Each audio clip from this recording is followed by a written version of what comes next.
দালালি মানছি না, মানব না। এই ঠাকুরবাড়ি দালালি মানছি না, মানব না। এই সত্যযুদ্ধে স্বাগতম, এই বাগদার ভূমিপতি সত্যযুদ্ধে স্বাগতম, এই শিক্ষক সত্যযুদ্ধে স্বাগতম, এই বিজেপি নিরলস কর্মী সত্যযুদ্ধে স্বাগতম, এই বাগদার বিজেপি কর্মী স্বাগতম, এই দিকে দিকে এই বিশ্বজিৎ এই সত্যযুদ্ধ স্বাগতম, এই ঠাকুরবাড়ি দালালি মানছি না। বিশ্বযুদ্ধ স্বাগতম, সত্যযুদ্ধ স্বাগতম, সত্যযুদ্ধ স্বাগতম, বিজেপি সমর্থিত নির্দল প্রার্থী সত্যযুদ্ধ স্বাগতম। এই ঠাকুরবাড়ির দালালি মানছি না, মানব না। এই ঠাকুরবাড়ির দালালি মানছি না, মানব না।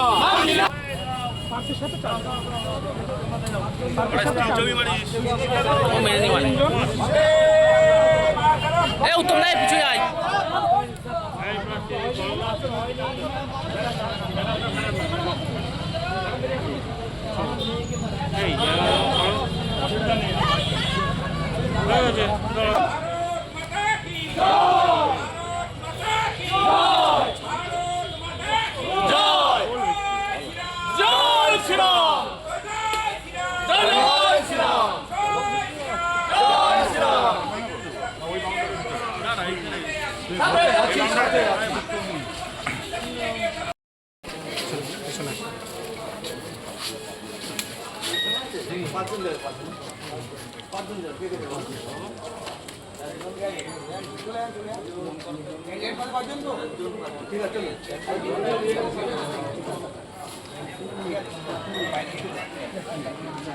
আর যা হ্যাঁ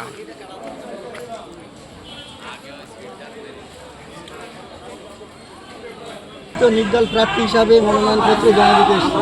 বিজেপি কর্মী সমর্থিত না কি? বিজেপি কর্মী সমর্থিত, মানে অ্যাকচুয়ালি প্রকৃত বিজেপি যারা আছে তারা আমার সঙ্গে আছে। কেন তাদের কেন নির্দল থেকে দিচ্ছেন? না, নির্দল থেকে এই কারণে দিচ্ছি, কারণ বাগদার মানুষ চাইছে বাগদার প্রার্থী হোক, কিন্তু বাগদার প্রার্থী না হয়ে বহিরাগত প্রার্থী হচ্ছে। তো বাগদার মানুষ জোট বেঁধেছে বহিরাগত প্রার্থীকে একটি ভোটও নয়, বাগদার ভূমিপুত্র সত্যজিৎ মজুমদারকে ভোট দেবে এই সিদ্ধান্ত নিয়ে আমাকে মনোনীত করেছে, তাই আমি নমিনেশন সাবমিট করি। আপনারা দেখলাম বিজেপির পতাকা নিয়ে এসেছেন, কিন্তু বিজেপির তো অলরেডি নমিনেশন জমা করা হয়ে গেছে। যেহেতু সবই বিজেপির কর্মী, কিন্তু আমি তো কোনো পতাকা নিইনি, তো আমি ওদের সমর্থনে আমি লড়াই করছি, অর্থাৎ প্রকৃত বিজেপি আমার সঙ্গে আছে। আপনি কি আগে বিজেপির কোনো পদে ছিলেন? আমি আগে বিজেপির কোনো পদে ছিলাম না, কিন্তু আমি একটা রাষ্ট্রীয় স্বয়ংসেবক সঙ্গে দায়িত্বপ্রাপ্ত স্বয়ংসেবক ছিলাম। দাদা কেন আপনাকে আপনাদের ভূমিপুত্রকে কেন প্রার্থী করলো না, কারা করলো না? শান্তনু ঠাকুর, আসলে ঠাকুরবাড়ি এটা আপনার নিজেদের ব্যবসায়িক লাভের জন্য তারা এইভাবে প্রার্থী করতে চাইছে। ওদিকে তৃণমূলের প্রার্থীও ঠাকুরবাড়ি, বিজেপির প্রার্থীও ঠাকুরবাড়ি। তো মানুষ চাইছে ঠাকুরবাড়ি রাজনৈতিক নিরপেক্ষ হোক, রাজনীতি মুক্ত হোক। তা আমার লক্ষ্য ঠাকুরবাড়ি থেকে আগামী দিনে আমি রাজনীতি মুক্ত করে ছাড়বই। ঠাকুরবাড়ি কেউ যেন কোনো রাজনীতি না করে, এবং আমি বুঝিয়ে দিতে চাই বাগদা প্রথমেই এই ঠাকুরবাড়ির বিরুদ্ধে গর্জে উঠেছে, এবং আমরা সেই শিক্ষাই দিতে চাই যে রাজনীতি তারা করবে না। সাধারণ মানুষ ঠাকুরবাড়িতে যাবে, ঠাকুরের প্রতি শ্রদ্ধা জানাবে, হরিচাঁদ গুরুচাঁদ ঠাকুরকে নমস্কার জানাবে। আমরা তাদের দেওয়া পথ, সেই পথ অনুসরণ করে চলবো ঠাকুরবাড়ি অর্থাৎ হরিচাঁদ গুরুচাঁদের। কিন্তু এখন তাদের বংশধর তাদের নাম ভাঙিয়ে যে সমস্ত অপকর্ম কাজগুলো করছে, এটা বাগদার বিজেপি কেন, কোনো ঠাকুরবাড়ি কোনো মতুয়া ভাই এটা মানতে চাইছে না। এটা সব মতুয়া ভাই বলতে চাইছে ঠাকুরবাড়ি থেকে রাজনীতি মুক্ত। আমার সঙ্গে যারা আছে পিছনে সবাই মতুয়া ভক্ত, বিজেপি কর্মী সমর্থক। কী করে বিজেপি সমর্থিত হয়? সে তো বলছেন, নিজেরাই বলছেন নির্দল। তো দলীয় প্রার্থী তো আমাদের গতকালকে জমা দিয়েছি, বিনয় বিশ্বাস, সিম্বল পদ্মফুল। বিনয় বিশ্বাসকে তারা মানছেন না বলেই তারা মানার কে? তারা মানার না মানার কে? তারা তো কেউ নয়। ভোট দেবে মানুষ, সাধারণ মানুষ। ভোটের জন্য খাটবে ভারতীয় জনতা পার্টির যারা কর্মী আছেন, যারা সৈনিক, তারা সকলে মিলে লড়াই করবে। যারা সত্যজিৎ মজুমদারের পেছনে আছে তাদের একসময় বিজেপি করতে দেখা যেত, আপনাদের মিছিলে বিজেপি করতে দেখা গেছে, হয়তো এখন আর তাদের বিজেপি ভালো লাগছে না। হতে পারে তাদের ভালো লাগছে না। আমরা সবার কাছে আবেদন করব, প্রার্থীও আবেদন করবে যে ভারতীয় জনতা পার্টির পদ্মফুল সিম্বলে ভোট দিন। ঠাকুরবাড়িতে পরিবারতন্ত্র চলছে এই অভিযোগ করা হয়েছে। প্রার্থী ভারতীয় জনতা পার্টির, প্রার্থী দিয়েছে দল, সিম্বল পদ্মফুল। এদিন তারা আপনাদেরই দলীয় পতাকা নিয়ে তার nomination এই বিষয়টা আমরা নিশ্চয়ই দেখব, এর আইনগত কি আছে এগুলো দেখা হবে। কারণ তারা নিজেরা বলছে নির্দল, আবার ভারতীয় জনতা পার্টির ফ্ল্যাগ ব্যবহার করছে। এটা তো অন্যায়, এটাও অন্যায়, এবং সেটা আমরা দলীয় স্তরে দেখব এবং তারপরে সিদ্ধান্ত হবে, সেটা আমরা আইনের সাহায্য নেব।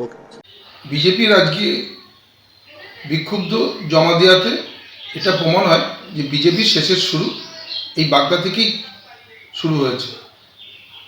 গোষ্ঠী কন্দলে জর্জরিত একটি দল, কোনো ভালো মানুষ বিজেপি করবে না, বিজেপির প্রতি মোহভঙ্গ হয়েছে।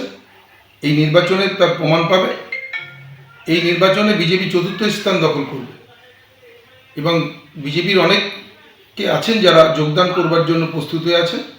ঠিক সময় আপনারা বুঝতে পারবেন যে গোষ্ঠী কন্দলে জর্জরিত একটি দল শুধু অর্থ ছাড়া কিছু বোঝে না।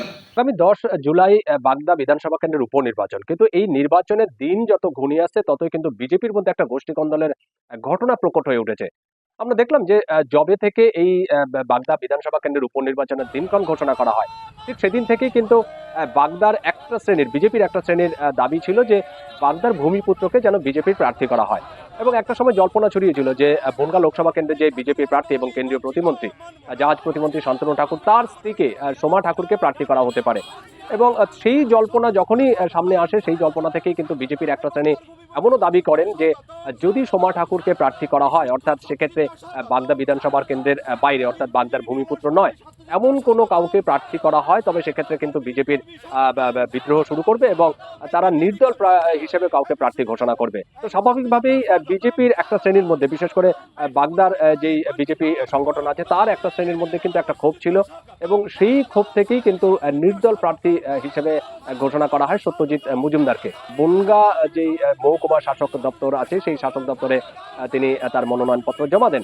যখন মহকুমা শাসক দপ্তরে যখন নমিনেশন ফাইল জমা দিতে আসেন, তখন তাদের হাতে কিন্তু বিজেপির পতাকা দেখা গেছে এবং একসময় তারা জয় শ্রীরাম এবং বলেও স্লোগান দিতে থাকেন। বিজেপির একটা শ্রেণী যারা আদি বিজেপি, যারা পুরনো বিজেপি, তারা কিন্তু তার সাথে আছেন। দিন যত এগিয়ে আসছে, নির্বাচনের দিন যত এগিয়ে আসছে, ততই কিন্তু এই প্রকট, এই যে গোষ্ঠী কোন্দল, সেটা কিন্তু প্রকট হয়ে দেখা দিয়েছে।